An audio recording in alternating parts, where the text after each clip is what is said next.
Good morning students. இப்போ micro controller கிளாஸோடைய ரெண்டாவது செஷனை நம்ம இப்போ பார்க்க போகிறோம். நம்ம ஏற்கனவே பார்த்த மைக்ரோ கண்ட்ரோலர் கிளாஸில்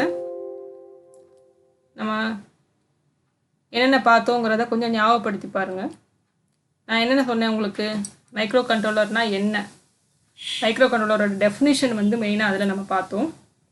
முதல்ல மைக்ரோ ப்ராசஸர் அதோட டெஃபினேஷன் பார்த்துட்டு அதுலேருந்து எப்படி மைக்ரோ கண்ட்ரோலர் உருவாச்சு, என்ன காரணத்துக்காண்டி உருவாச்சு அப்படிங்கிறதெல்லாம் முதல்ல நம்ம அதில் நான் டீட்டெயிலாக அவங்களுக்கு சொல்லியிருந்தேன்.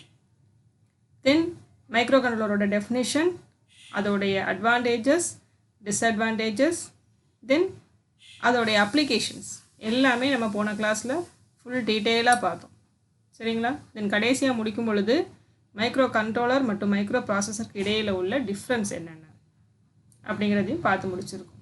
இனிமே தான் நம்ம main part of the subject micro controller. நம்ம படிக்கக்கூடிய மைக்ரோ கண்ட்ரோலர் என்னது, 8051 மைக்ரோ கண்ட்ரோலர், அதோடைய ஆர்கிடெக்சர் மற்றும் பிளாக் டயக்ராம் பற்றி பார்க்க போகிறோம்.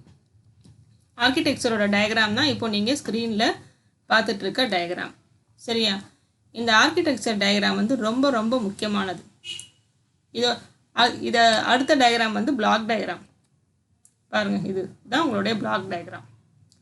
ஆர்கிடெக்சர் டயக்ராமாக இருந்தாலும் சரி தான், இது உங்களுடைய ஆர்கிடெக்சர். திரும்ப வந்திருக்கேன், இது உங்களுடைய ஆர்கிடெக்சர். இது ரெண்டுத்துலேயுமே இருக்கக்கூடிய பகுதிகள் ஒரே மாதிரியான பகுதிகள் தான் இருக்குது. வரைஞ்சிருக்க விதம் தான் வேறு மாதிரி இருக்குது. நல்லா ஞாபகம் வச்சுக்கோங்க. ஆர்கிடெக்சர்னு கேட்டால் இந்த டயக்ராம் தான் போடணும்.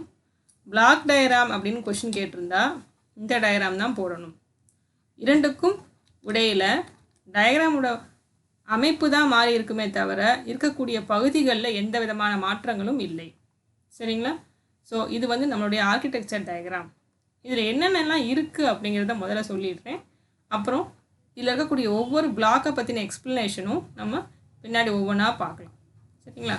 முதல்ல பாருங்கள், இந்த லேசர் பாயிண்டரை கொஞ்சம் நல்லா கவனிச்சுக்கிட்டே இருங்க. முதல் பகுதி நமக்கு ஏசிசின்னு போட்டிருக்காங்க இல்லையா, இந்த பகுதி ஏசிசி. கொஞ்சம் நீங்கள் இதை எங்கே படிச்சிருக்கீங்க, போன செமஸ்டரில் டிஜிட்டல் எலக்ட்ரானிக்ஸில் மைக்ரோ ப்ராசஸரோட ஆர்கிடெக்சர் படிக்கும்போது இந்த வார்த்தையை நம்ம படிச்சிருக்கோம். A register, also called as accumulator. ஏசிசின்னா என்னதுப்பா, அக்யூமுலேட்டர். ஓகேவா? ஏ ரிஜிஸ்டர் ஆர் அக்யூமுலேட்டர், மெயினான ரெஜிஸ்டர். அடுத்தது இது பி ரிஜிஸ்டர். ரிஜிஸ்டருக்கு பேர் என்னது, B register.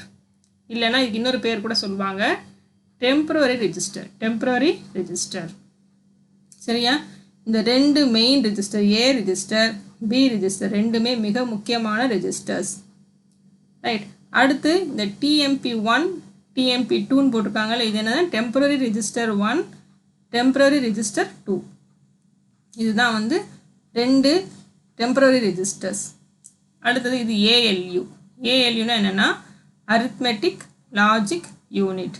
Arithmetic logic unit. ஓகேவா? முதல்ல இந்த பகுதிகளை பற்றி தான் நம்ம படிக்க போகிறோம். முதல்ல நம்ம பார்க்க போகிறது இந்த பகுதி தான். சரியா? முதல்ல இதை பார்த்துட்டு மிச்சம் இருக்கக்கூடிய பகுதிகளை பற்றி அப்புறமா பார்க்கலாம். ஓகே, முதல்ல நல்லா இது ஃபஸ்ட்டு பார்க்க போகிறது ஏ ரிஜிஸ்டரை பற்றி. ஓகேவா?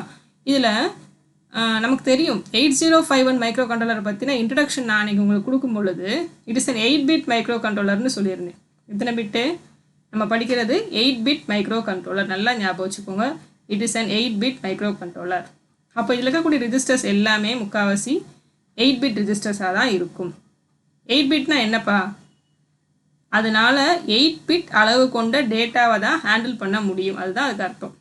ஞாபகம் வச்சுக்கோங்க, புரிஞ்சுக்கோங்க. 8-bit ரெஜிஸ்டர்னால் என்னென்னா, நம்ம கொடுக்கக்கூடிய டேட்டா, இன்புட் டேட்டா 8-bit அளவாக தான் இருக்கணும். 8-bit கொண்ட டேட்டாவை தான் அதனால் ஹேண்டில் பண்ண முடியும். அதுக்கு மேலே நம்ம கொடுக்கக்கூடாது. அதுதான் அதுக்கு அர்த்தம். ஸோ இந்த ஏ ரிஜிஸ்டர்னால் என்னன்னு சொன்னால், it is an 8-bit register. என்னதுப்பா, it is an 8-bit register. ஓகேவா? அதே மாதிரி இந்த பி ரெஜிஸ்டருக்கு பார்த்தீங்கன்னா டெம்பரரி ரெஜிஸ்டர். இதுவும் ஒரு 8-bit ரெஜிஸ்டர் தான். இதுவும் ஒரு 8-bit ரெஜிஸ்டர் தான். இதுவும் ஒரு 8-bit ரெஜிஸ்டர் தான். இப்போ நம்ம எதுக்கான இந்த ரெண்டு ரெஜிஸ்டரை யூஸ் பண்ணுறோன்னு சொன்னால், எதுக்கான நம்ம ஏதோ ஒரு ஸ்பெசிஃபிக்காக ஒரு ஆப்ரேஷன் செய்கிறதுக்கு தான் நம்ம மெயினாக மைக்ரோ கண்ட்ரோலர் யூஸ் பண்ணுறோம். ஃபார் எக்ஸாம்பிள் அடிஷன் ஆப்ரேஷனோ, இல்லை சப்ராக்ஷன் ஆப்ரேஷனோ, மல்டிப்ளிகேஷனோ, இல்லை டிவிஷனோ, இது மாதிரி ஏதோ ஒரு சிம்பிள் ஆப்ரேஷன் பண்ணுறதுக்கு தான் நம்ம என்ன பண்ணுறோம், இந்த அக்யூமுலேட்டர் அப்படிங்கிற ரிஜிஸ்டரையும் பி ரிஜிஸ்டரையும் யூஸ் பண்ண போகிறோம். ஸோ இப்போ நீங்கள் உங்களுக்கு தெரியும், அடிஷன் பண்ணணுன்னாலும் சரி தான், சப்ராக்ஷன் பண்ணணுன்னாலும் சரி தான், குறைஞ்சது எத்தனை டேட்டா வேணும்? குறைஞ்சது நமக்கு 2 டேட்டா வேணுமா இல்லையா? 2 டேட்டா. ஃபார் எக்ஸாம்பிள் 2 + 3 அப்படின்னு ஒரு நம்பரை நான் ஆட் பண்ணுறேன். 2ங்கிறது ஒரு டேட்டா, 3ங்கிறது ஒரு டேட்டா. 2 + 3 ஆட் பண்ணால் 5 தான் ரிசல்ட்டுங்கிறது எல்லாருக்குமே தெரியும். ஓகேவா? அப்போது இதை வந்து செய்யக்கூடிய இந்த 2ங்கிற டேட்டாவை எங்கே கொடுக்கறது, 3ங்கிற டேட்டாவை எங்கே கொண்டு போய் ஸ்டோர் பண்ணுறது? இதுதான் கேள்வி. இதை செய்ய ஃபஸ்ட்டு ஒரு டேட்டாவை வந்து ஏ ரிஜிஸ்டரில் ஸ்டோர் பண்ணுவோம், இன்னொரு டேட்டாவை வந்து பி ரிஜிஸ்டரில் ஸ்டோர் பண்ணுவோம். ஓகேவா? ஏ ரிஜிஸ்டரில் ஒரு டேட்டா, பி ரிஜிஸ்டரில் ஒரு டேட்டா. இல்லை அப்படின்னு சொன்னால் பி ரிஜிஸ்டரை யூஸ் பண்ணாமல் ஏ ரிஜிஸ்டரை மட்டுமே யூஸ் பண்ணியும் செய்ய முடியும். ப்ரோக்ராம் எழுதும் பொழுது அப்படியும் செய்யலாம். ஏ ரிஜிஸ்டர் ஒரு டேட்டாவை மூவ் பண்ணிவிட்டு திரும்ப அதை வேறு இடத்துக்கு மாற்றிட்டு இன்னொரு டேட்டாவையும் நம்ம மூவ் பண்ணிக்கலாம். அப்படியும் பண்ணலாம். அப்போ இந்த ஏ ரிஜிஸ்டர் அப்படிங்கிறது என்னன்னு சொன்னால், ஏதாவது 2 நம்ம கொடுக்கக்கூடிய ஆப்பரன்ஸில் ஒரு டேட்டாவை வாங்கி வச்சுக்கிறதுக்கு பயன்படும் இந்த ஏ ரிஜிஸ்டரானது பயன்படும். ஏ ரிஜிஸ்டரோட வேலை என்னதுப்பா? நம்ம இன்புட்டாக கொடுக்கக்கூடிய டேட்டாவில் ஏதாவது ஒரு டேட்டாவை வாங்கி வச்சுக்கிறது ஏ ரிஜிஸ்டருடைய வேலை. ஓகேவா?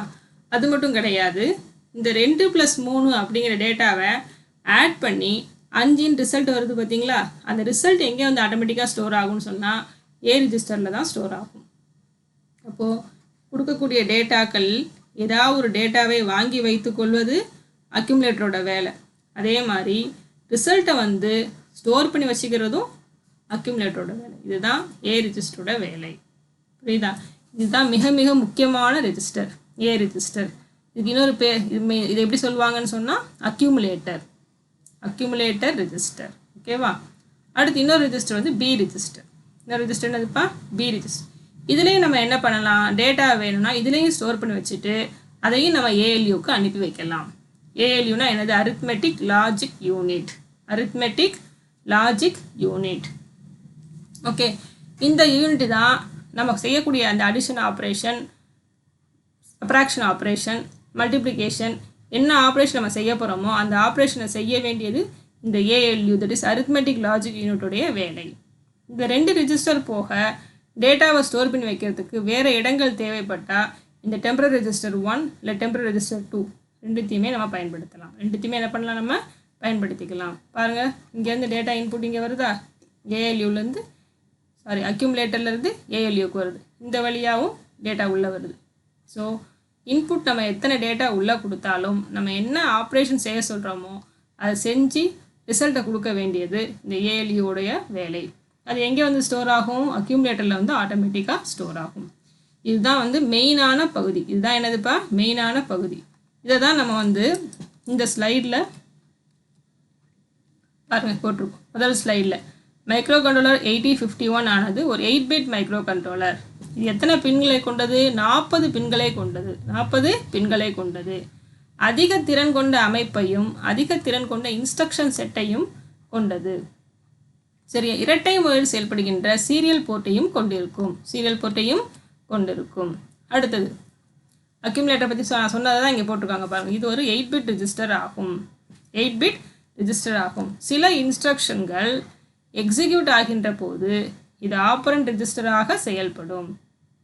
ஒவ்வொரு இன்ஸ்ட்ரக்ஷன் அப்பையும் ஆப்பரண்ட் ரெஜிஸ்டராக கூட செயல்படும். இதெல்லாம் டேட்டாவை வாங்கி வச்சுக்கூடிய ரெஜிஸ்டராகவும் இது செயல்படும். இதுக்கு இன்னொரு பேர் என்னது? அக்யூமுலேட்டர் அல்லது ஏ ரிஜிஸ்டர் என அழைக்கலாம். அடுத்தது பாருங்கள், B register is used during multiply and divide operations. இதுக்கு என்ன meaning? Multiply and divide operation அப்போ யூஸ் பண்ணுவாங்கன்னு சொல்கிறாங்க. ஓகேவா? ஏன் இப்படி சொல்கிறாங்க? இப்போ இது வந்து ஒரு 8-பிட் ரெஜிஸ்டர். ஏ ரிஜிஸ்டரும் 8-பிட் ரெஜிஸ்டர் தான், பி ரிஜிஸ்டரும் 8-பிட் ரெஜிஸ்டர் தான். இப்போ நீங்கள் 8-பிட் டேட்டாவையும் ஒரு 8-பிட் டேட்டாவையும் கூட்டினா உங்களுக்கு ரிசல்ட் வந்து 8-பிட்டில் தான் வரப்போகுது. ஆனால் இதே வந்து ஒரு 8-பிட் டேட்டாவையும் இன்னொரு 8-பிட் டேட்டாவையும் மல்டிப்ளை பண்ணுறீங்க அப்படின்னா உங்களுக்கு ரிசல்ட் என்ன வரும்? 16 பிட் வருமா? எத்தனை பிட் வரும்? 16 பிட் வரும். அப்போ எப்படி வந்து போய் ஸ்டோர் பண்ணுவீங்க ரிசல்ட்டை? அக்யூமுலேட்டர் தானே ரிசல்ட் ஸ்டோர் ஆகும்னு சொன்னேன். அது ஒரு 8-பிட் ரெஜிஸ்டர் தானே. அப்போ 16 பிட்டை கொண்டு போய் எப்படி வந்து 8 பிட் ரெஜிஸ்டரில் ஸ்டோர் பண்ண முடியும்? அப்போ அந்த மாதிரியான இடங்கள் என்ன பண்ணுவாங்கன்னு சொன்னால், முதல்ல ஒரு கீழே இருக்கக்கூடிய லோயர் 8 பிட் வந்து அக்யூமுலேட்டரில் போய் ஸ்டோர் ஆகும். மிச்சம் இருக்கக்கூடிய ஹையர் 8 பிட் வந்து பி ரிஜிஸ்டரில் போய் ஸ்டோர் ஆகும். சொல்கிறது புரியுதாப்பா? ஒரு மல்டிப்ளை ஆப்ரேஷன் நம்ம பண்ணுறோம், மல்டிப்ளிகேஷன் ஆப்ரேஷன் பண்ணுறீங்கன்னு வச்சுக்கோங்க. ஒரு 8 பிட் டேட்டாவையும் இன்னொரு 8 பிட் டேட்டாவையும் நீங்கள் மல்டிப்ளை பண்ணுறீங்க. அப்போ ரிசல்ட் என்ன வரும் உங்களுக்கு? 16 பிட் வருமா? அந்த ரிசல்ட்டை எப்படி ஸ்டோர் பண்ணுறது? ஒரு பாதி 8 பிட் லோயர் 8 பிட் வந்து அக்யூமுலேட்டர் ரெஜிஸ்டரில் போய் ஸ்டோர் ஆகும். ஓகேவா? மிச்சம் இருக்கக்கூடிய அப்பர் 8 பிட் வந்து பி ரிஜிஸ்டரில் வந்து ரிசல்ட் ஸ்டோர் ஆகும். அதுக்கு தான் மெயினாக பி ரிஜிஸ்டர் யூஸ் பண்ணுறாங்க. இல்லைனா அடுத்து டிவைட் ஆப்ரேஷன் எடுத்துக்கோங்க, வகுத்தல். உங்களுக்கு எல்லாருக்குமே தெரியும், வகுத்தல் பண்ணும்பொழுது நமக்கு 2 ரிசல்ட் வரும். ஒன்று ஈவு, இன்னொன்று மீதி. இங்கிலீஷில் சொல்லணும்னா quotient and reminder. Quotient and reminder. சரியா? இப்போ ரெண்டுத்தையும் நம்ம தனித்தனியாக ஸ்டோர் பண்ணணும். கோஷன்ட் எங்கே ஸ்டோர் ஆகும்னு சொன்னால் ஏ ரிஜிஸ்டரில் போய் ஸ்டோர் ஆகும். இட் இஸ் ஈவுங்கிற பகுதி ஏ ரிஜிஸ்டரில் போய் ஸ்டோர் ஆகும். மீதிங்கிற பகுதி பி ரிஜிஸ்டரில் போய் ஸ்டோர் ஆகும். ஸோ பி ரிஜிஸ்டரோட பங்கு மிக அதிகமானது எப்போன்னு சொன்னால் மல்டிப்ளிகேஷன் மற்றும் டிவிஷன் ஆப்ரேஷன்களை செய்யும் பொழுது பி ரிஜிஸ்டர் முக்கிய பங்கு வகிக்கிறது. ஓகேவா? ஸோ ஏ ரிஜிஸ்டர் பற்றி பார்த்தாச்சு, பி ரிஜிஸ்டர் பற்றி பார்த்தாச்சு. இந்த ஆப்ரேஷன்ஸ் எல்லாம் செய்கிறது ஏஎல்யூ, அரித்மெட்டிக் லாஜிக் யூனிட். ஓகேவா? இப்போ நம்ம திரும்ப வந்து நம்ம டயக்ராமுக்கு போகிறோம். டயக்ராமில் பாருங்கள், அடுத்த பகுதி இந்த ஏஎல்யூக்கு கீழே பிஎஸ்டபிள்யூன்னு கொடுத்துருக்காங்க பார்த்தீங்களா? பிஎஸ்டபிள்யூனா என்னன்னு சொன்னால் ப்ரோக்ராம் ஸ்டேட்டஸ் வேர்ட் ரெஜிஸ்டர். இப்போ ப்ரோக்ராம் ஸ்டேட்டஸ் வேர்ட் ரெஜிஸ்டர். இது விளக்கம் நான் சொல்கிறேன் இப்போ உங்களுக்கு. ப்ரோக்ராம் ஸ்டேட்டஸ் வேர்ட் அப்படின்னா ப்ரோக்ராம் ஸ்டேட்டஸ் வேர்டு. இது one of the special function register.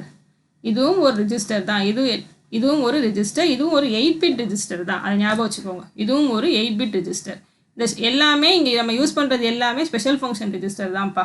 இது சுருக்கமாக என்ன சொல்லுவாங்கன்னா எஸ்எஃப்ஆர் சொல்லுவாங்க. சுருக்கமாக எஸ்எஃப்ஆர் அப்படின்னு சொன்னோன்னா ஸ்பெஷல் ஃபங்க்ஷன் ரெஜிஸ்டர் அப்படிங்கிறது உங்களுக்கு தெரியணும்.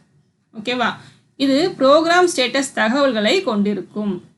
பாருங்கள், இந்த பிஎஸ்டபிள்யூ ரெஜிஸ்டர் ஆனது ப்ரோக்ராம் ஸ்டேட்டஸ் தகவல்களை கொண்டிருக்கும்னு போட்டிருக்காங்க. அப்படின்னா என்ன மீனிங்கு? ப்ரோக்ராம் ஸ்டேட்டஸ் தகவல்லாம் என்னது? இப்போ நீங்கள் ப்ரோக்ராம் எழுதுறீங்க, எதுக்காண்டி ப்ரோக்ராம் எழுதுவீங்க? ஏதோ ஒரு ஆப்ரேஷன் பண்ணுறதுக்கு, ஒரு அடிஷன் செய்யலோ இல்லை சப்ராக்ஷன் செய்கிறதுக்கு தானே ப்ரோக்ராம் எழுத போகிறீங்க. வேறு எதுக்காண்டி இல்லை இல்லையா? அப்போது ப்ரோக்ராம் ஸ்டேட்டஸ் தகவல்களை கொண்டிருக்கும்னா என்னென்ன? ஒரு அடிஷன் செய்கிறீங்கன்னா உங்களுக்கு நான் சொன்னேன் இப்போ ஆரம்பத்தில் 2 + 3 கூட்டிங்கன்னா 5 வருது. ஓகேவா? இந்த 5ங்கிற நம்பரே நீங்கள் எடுத்துக்கோங்க. இந்த 5ங்கிற ரிசல்ட்டை பார்த்தோன்னே உங்களுக்கு என்ன தெரியும்? இட் இஸ் அ பாசிட்டிவ் ரிசல்ட்டா? ரிசல்ட் +5 தானே? என்னதுப்பா? பாசிட்டிவ். அப்போ அது ஒரு தகவலை கொண்டு இருக்கா? பாசிட்டிவ் அப்படிங்கிற தகவலை கொண்டு இருக்கா? இதுவே நீங்கள் -2 -5 ஆட் பண்ணிங்கன்னா என்ன கிடைக்கும்? ஆன்சர் -7 வருமா? அப்போ அந்த ரிசல்ட் வந்து நெகட்டிவ். அந்த ரிசல்ட் வந்து என்னதுப்பா? நெகட்டிவ். ஓகேவா? இதே 5 - 5 = 0. அப்போ இந்த ரிசல்ட் என்னது? 0. பாசிட்டிவும் இல்லை, நெகட்டிவும் இல்லை, ரிசல்ட் என்னது? 0. இத்தனை இந்த 3 விதமான சொல்லியிருக்கேன். First 2 + 3 5 result is positive. அடுத்து -2 - 7 result is negative. 5 - 5 0 result is 0. இது தகவல் சொல்லுதா இல்லையா உங்களுக்கு? இந்த மாதிரியான தகவல்களை தெரிவிப்பது இந்த பிஎஸ்டபிள்யூ ரெஜிஸ்டருடைய வேலை. இந்த ரெஜிஸ்டரை போய் நம்ம பார்த்தோன்னு சொன்னாலே ரிசல்ட் வந்து பாசிட்டிவாக இருக்கா இல்லை நெகட்டிவாக இருக்கா இல்லை 0வாக இருக்கான்னு நம்ம தெரிஞ்சுக்கலாம். ஓகேவா? இது இல்லாமல் நம்ம ரிசல்ட்டில் கேரி உருவாகியிருக்கா, ஆக்சிலரி கேரி இருக்கா, இல்லை ரிசல்ட்டில் ஏதாவது தவறுகள் இருக்கா, எல்லாத்தையுமே சுட்டி காட்ட வேண்டியது இந்த பிஎஸ்டபிள்யூ அப்படிங்கிற ரெஜிஸ்டருடைய வேலை. சொல்கிறது புரியுதாப்பா? ரிசல்ட் வந்து எந்த விதமான ரிசல்ட் நமக்கு கிடச்சிருக்கு, ரிசல்ட்டோடைய தன்மை என்ன அப்படின்னு இந்த ரெஜிஸ்டர் வந்து நமக்கு தெரிவிக்கும். ஓகே, இதை தவிர ரிஜிஸ்டர் பேங்க் இந்த கொடுத்துருக்காங்க பார்த்தீங்களா? ரிஜிஸ்டர் பேங்க் அப்படின்னு ஒரு வார்த்தை. இதில் இந்த ரிஜிஸ்டர் பேங்க்கையும் செலக்ட் பண்ணுறது இந்த ப்ரோக்ராம் ஸ்டேட்டஸ் வேர்ட் ரெஜிஸ்டரை வச்சு தான். ஸோ இப்போ உங்களுக்கு ரிஜிஸ்டர் பேங்க்னா என்ன அப்படிங்கிற ஒரு கேள்வி வந்திருக்கும் மனசில். ஓகேவா? இதை இப்போது நான் வந்து சொன்னால் உங்களுக்கு புரியாது. தயவுசெய்து இதை ஞாபகம் வச்சுக்கோங்க. ரிஜிஸ்டர் பேங்க் அப்படிங்கிற வார்த்தையை ஞாபகம் வச்சுக்கோங்க. இது அடுத்த செக்ஷன் நம்ம போகும்பொழுது இதை நான் உங்களுக்கு சொல்கிறேன். சரியா? ஸோ இப்போ நம்ம பார்த்துருக்கிறது வந்து என்னென்னா ப்ரோக்ராம் ஸ்டேட்டஸ் வேர்ட் ரெஜிஸ்டர். இது என்னது? திரும்ப சொல்கிறேன், it is an 8-bit register. It is an 8-bit register. இது என்ன செய்யுது? ப்ரோக்ராம் ஸ்டேட்டஸ் தகவல்களை தன்னகத்தே கொண்டிருக்கும். ப்ரோக்ராம் ஸ்டேட்டஸ் தகவல்கள் எல்லாம் என்னது? நமக்கு வந்திருக்கக்கூடிய ரிசல்ட் ஆனது பாசிட்டிவா, நெகட்டிவா, ஜீரோவா, அல்ல ரிசல்ட்டில் கேரி உருவாயிருக்கா, ஆக்சிலரி கேரி இருக்கா, தவறுகள் இருக்கா, எல்லாத்தையுமே இது சுட்டி காட்டும். அதோடு கூட ரிஜிஸ்டர் பேங்கை செலக்ட் பண்ணுவதற்கு இது பயன்படுது. அடுத்தது ஸ்டாக் பாயிண்டர். அடுத்தது என்னதுப்பா? Stack pointer. இந்த ஸ்டாக் பாயிண்டர் டயக்ராமில் எங்கே இருக்குன்னு பார்க்கலாம்.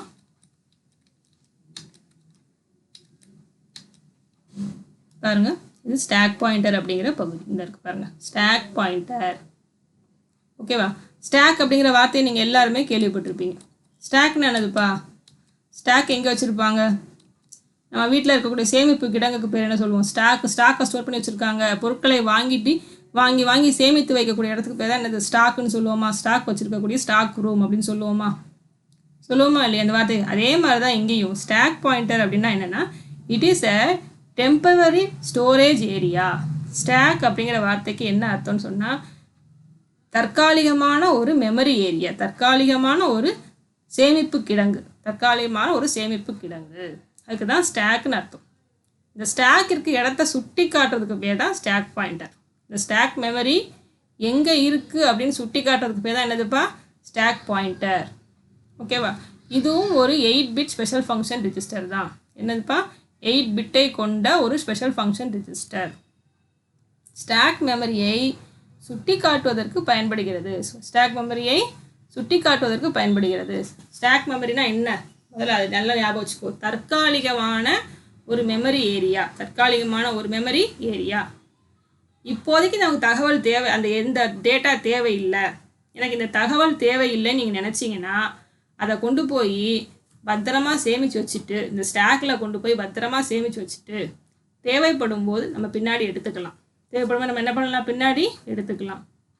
இப்போதைக்கு எனக்கு ஒரு பொருள் தேவையில்லை, நம்ம என்ன பண்ணுவோம்? கொண்டு பீரோவில் பத்திரமா வச்சுருவோமா? இல்லை பீரோலையோ ஒரு அலமாரிலையோ கொண்டு போய் என்ன பண்ணுவோம்? வச்சு பத்திரமா பூட்டி வச்சுருவோம். எப்போ தேவைப்படுதோ அப்போ போய் பீரோவை திறந்து இல்லை அலமாரியை திறந்து அந்த பொருளை எடுத்து பயன்படுத்துவோம். அது மாதிரி தான் இது ஸ்டாக் மெமரி. எனக்கு இந்த டேட்டா இப்போ வேண்டாம், தேவையில்லாமல் நான் இதை வச்சுட்டு இருக்க வேண்டாம்னா அதை அப்படியே கொண்டு போய் நீ ஸ்டாக் மெமரியில் பத்திரப்படுத்தி வச்சிடலாம். எப்போ வேணுமோ அப்போ அதை வெளியே கொண்டு வந்து நம்ம பயன்படுத்திக்கலாம். இதுக்குன்னு இந்த ஸ்டாக் மெமரியை பயன்படுத்துறதுக்கு நமக்கு 2 இன்ஸ்ட்ரக்ஷன் ஸ்பெசிஃபிக்காக இருக்குது. ஒரு இன்ஸ்ட்ரக்ஷனுக்கு பேர் புஷ், PUSH புஷ். இன்னொரு இன்ஸ்ட்ரக்ஷன் பேர் pop, POP pop. Push instruction, pop instruction, 2 இன்ஸ்ட்ரக்ஷனை பயன்படுத்தி நம்ம இந்த ஸ்டாக் மெமரியை என்ன பண்ணிக்கலாம்? பயன்படுத்திக்கலாம். சரியா? ஸோ ஸ்டாக் அப்படிங்கிறது மிக மிக முக்கியமான ஒரு பகுதி.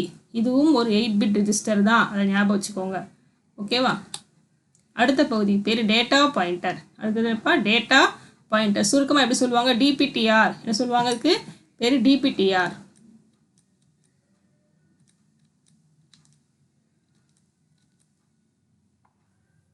இங்கே பாருங்க, பாருங்க DPTR. இந்த டயக்ராமில் காமிச்சிருக்கேன். DPTR அப்படிங்கிற பகுதி டேட்டா பாயிண்டர் ரெஜிஸ்டர். இதை தான் இப்போ நம்ம பார்க்க போகிறோம்.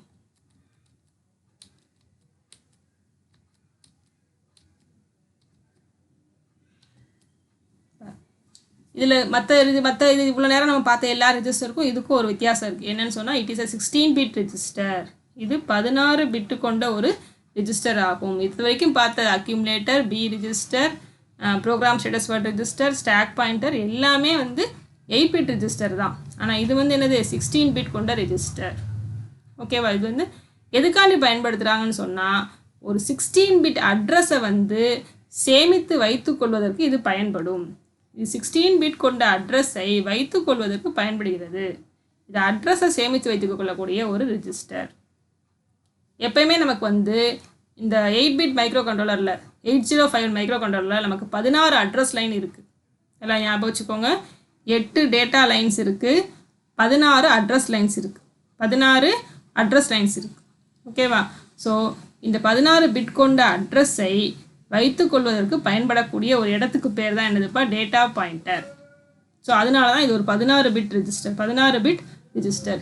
இதை உங்களுக்கு தேவைக்கு ஏற்ப நீங்கள் 8 பிட் ரிஜிஸ்டராகவோ அல்லது 16 பிட் ரிஜிஸ்டராகவோ நம்ம என்ன பண்ணிக்கலாம், இதை வந்து பயன்படுத்திக்கலாம்.